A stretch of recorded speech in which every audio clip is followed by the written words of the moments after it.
Hello everyone, welcome back to my YouTube channel. So in this video, we will create the part 2 of our JWT authentication series. So in the part 1, we have seen how we can create a JWT token, but with the static user credentials. If you see, so we were giving uh, the admin the static credentials, okay?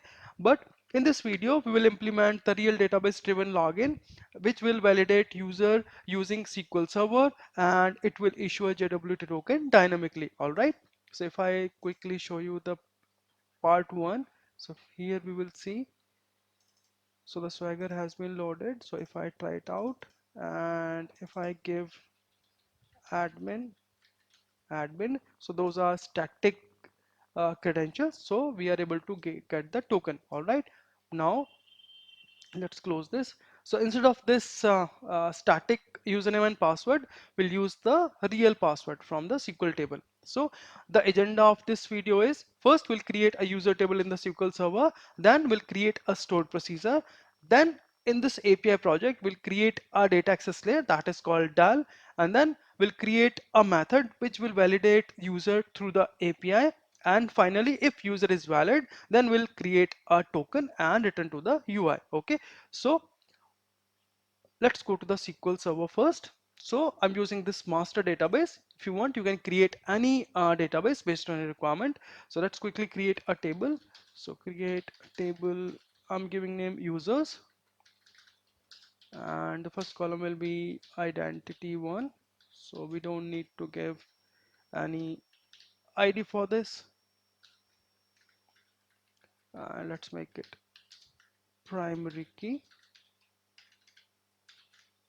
So this will be the auto generated column, and second will be username,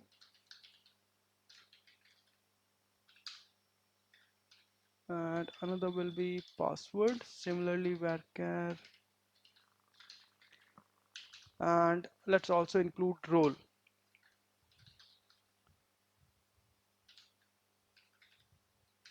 Okay, so this is our table. Let's quickly run select star from users.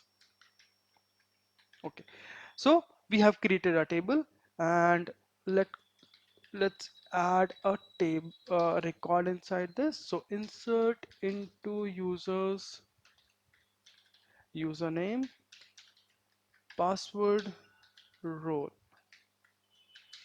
values. So let me give username as, let's say, my name Manoj, and password will be Manoj at 123 hash, and role will be admin.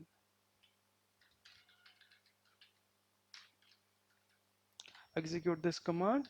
Okay, select star from users. So we have one record in the table, right? So we have created a table, we have inserted a record, and we can see those details in the table. Now step 2, let's create a stored procedure, and it will take username and password, and if the value which we are passing from the Swagger or from UI or from Postman, if those matches with the record in our table, then it will return a user details. So create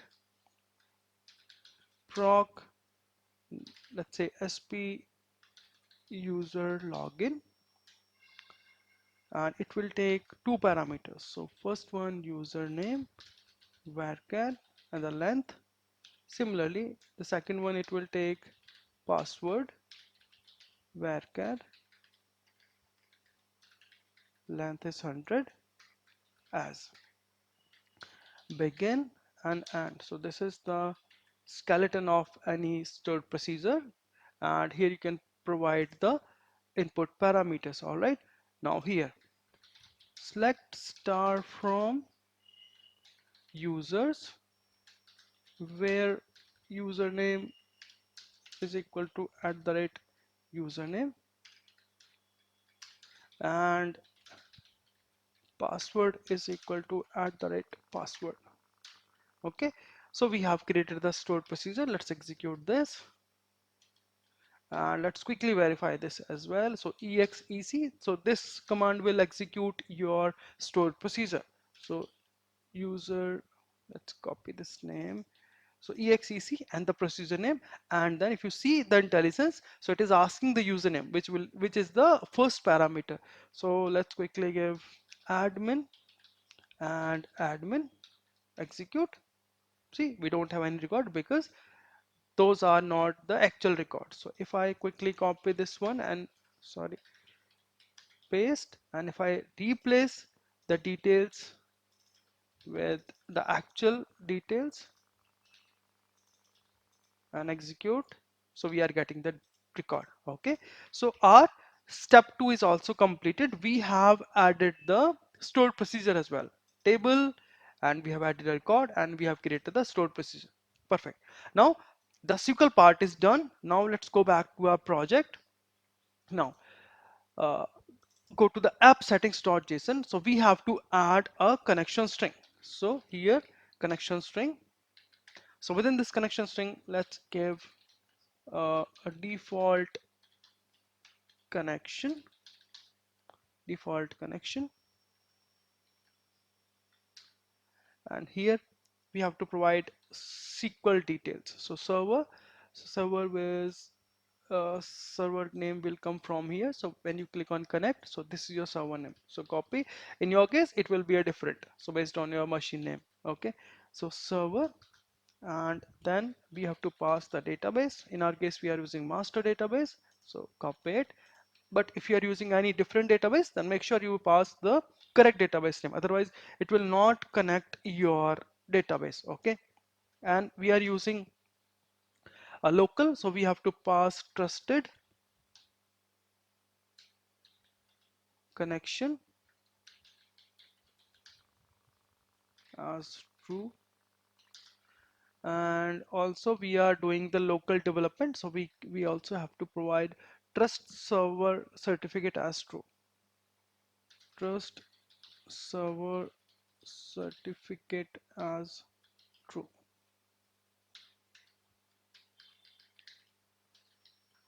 So our connection string is ready. So this is the connection string key name, and this is your this is the app settings key. This is your connection string key. So default connection. If you want, you can change it as per your a requirement, or as per your need, or as per your wish. So here, this server name is your SQL database name. Sorry, SQL server name. This is your database name in which you have your table and stored procedure, and we are using SQL authentication, sorry, Windows authentication. So that's why we are using trusted connection. If you are using SQL connection, then you have to provide username and password. Okay, user ID and password. And this is, we are using the local development. Okay, so our connection string is also ready. Let's save this file. Now we have to provide some classes in the models folder. So first, let's add one class, give it a name user model. So in this model class, we need to add some properties. So to create a property, we have a shortcut. So simply type prop and then hit tab button. So it will give you a complete property name. So int. So first will be our ID, and again prop string. This will be our username. This will be our role. Okay, so we have created our model class. Now we also need to create a dal class. So within this model folder, right click, add class, and give it a name user dal. So dal means data access layer. So within this class, we'll create a logic, or we'll write the code which will connect our database, okay, from the this web API project. So first we have to create private read only. We need to get the connection string. So string connection string, and let's create the constructor. So to create a constructor, we have a shortcut. So simply type ctor and hit tab. Okay, so it will create the constructor. How you know this is the constructor? This is the same name as the class. So here, i configuration configuration underscore connection string is equal to configuration dot get connection string, and here we have to pass the actual key name.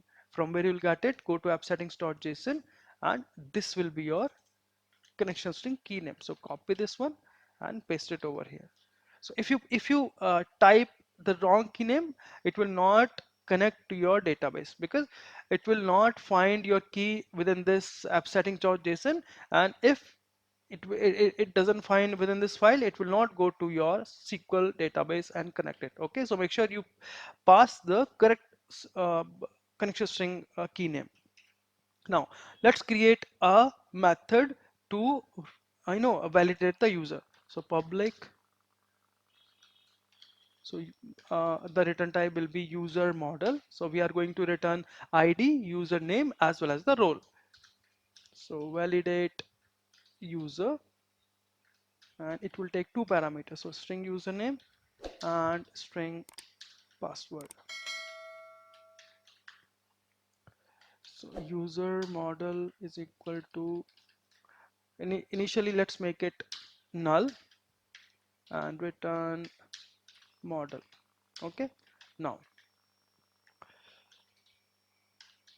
we need to use SQL connection. So SQL connection is equal to new SQL connection, and within this we have to pass our connection string. So we need to, in order to use the SQL connection classes, we need to add a namespace. So when you hover on it, so you will see this down key. So click on it and simply go to this Microsoft data.sql client. You can also use this one, but due to some reasons, this is deprecated, but still it is working. But as per the recommended approach, make sure you will use this Microsoft data.sql client. Click on this find and install. So this will install the package, and it will remove the error. See, this is highlighted, and that red line, the error has gone.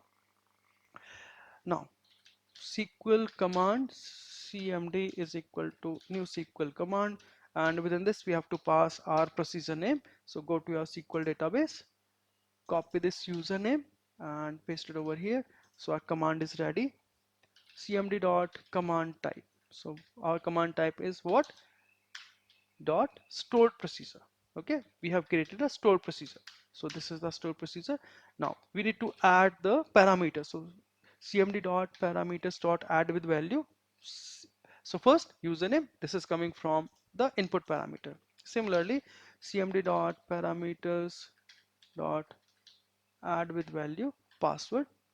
Okay, we are passing two parameters from the API, so we have to add two parameters. Okay, this is the SQL parameter, and this is the input parameter. Okay, so both are same, so I hope you can identify. So this is the SQL parameter name, this one, and this is your input parameter. All right, we need to add at the rate, so at the rate password. Okay, so now you can identify, this is the at the rate password. Okay, so we have added our both the input parameters. Now open the connection. Now SQL data reader is equal to cmd.execute reader. So now what it will do, it will take those parameters, and it will go and execute this particular stored procedure having these values at the SQL and. Okay, now if reader.read, so if reader has any data, so then user is equal to new user model, new user model. So here id is equal to, so IDs are integers, so convert dot to int 32, and reader, so here let's pass the ID. So we have added the ID. Second is username is equal to, so this is the string. If you want, you can use like this, convert dot to a string, reader, username.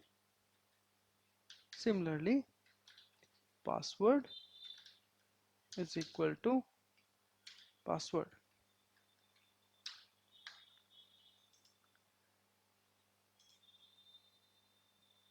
Sorry, not password, we have role. Copy, paste. So we have created a username. Sorry, not, so this will be model, not the user. Okay, sorry, I made a type mistake. So we have initially given this user row model as null, and then if reader has some values, meaning when reader will have some values when the values of username and password matches with the SQL table. So then what we are doing, if reader has some value, then it will take the details of that particular user and bind it within this model. So here we have the details finally. So after this, let's make reader dot close. So let's close the reader, and finally we are returning the model. Save. So our validate user is also completed. So let's recap. So this validate user is taking two input parameters. So we are passing those parameters in this SQL procedure. All right. And finally we are returning the same model. So the DAL part is also done. Save. Now let's go to the auth controller from where we'll consume this. So in this here, if you see in this login, so here we are passing the static details. So here let's simply use where user is equal to, first we need to use the DAL. Okay, so we need to inject the DAL. So private read only user DAL underscore DAL, and here underscore DAL is equal to new user DAL configuration. Save. So we have injected our DAL now. So underscore DAL dot validate user, and simply pass login dot username and login dot password. Okay.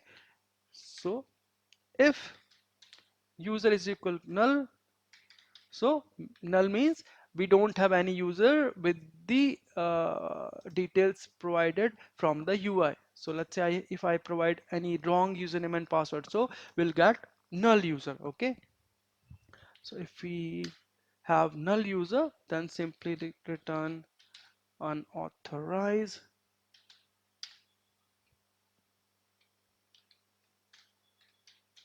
invalid credentials.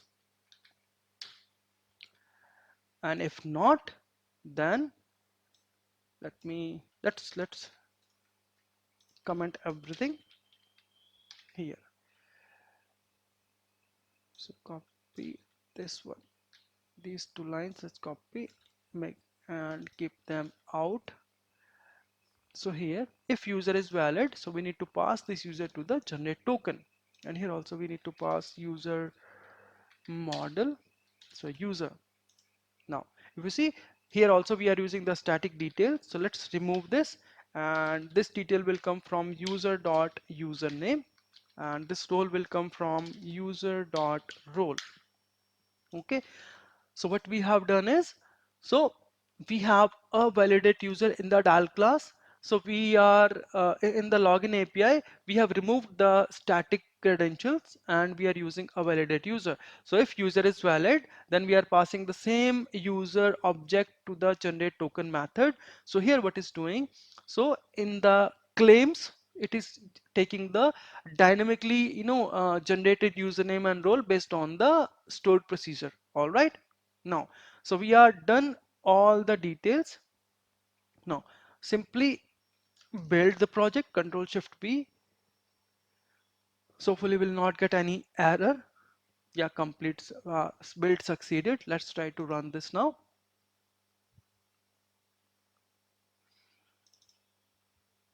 So in the Swagger, try it out. So let's see what we have in the SQL database. So we have username and password. So let's try to give the wrong credentials first. So Manoj, execute. Oops. Here we need to pass the connection. Save, run,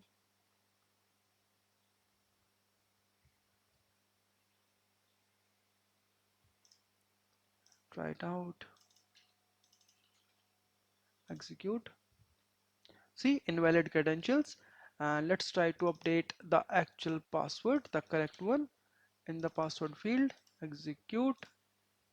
See, we are getting the token. All right. Now let's go to the Postman also. So if I see here unauthorized, this is the product API. This one, both are protected.